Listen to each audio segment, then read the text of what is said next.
पास रह गई भैंसों के पास। नजर घुमा लेगी नजर। तो आज बारिश आ चुकी है इसलिए हम छुप लेते हैं, इसमें बैठ लेते हैं और थोड़ा मोबाइल चला लेते हैं। बारिश आ रही है, आ रही है, आ रही है। आज देख मुझे 10-15 दिन हो चुके हैं गाइस, वीडियो नहीं बना रही।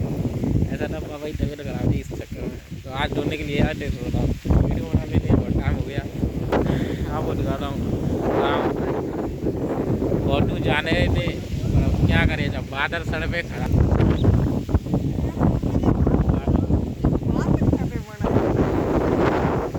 और एवरीवन क्या करें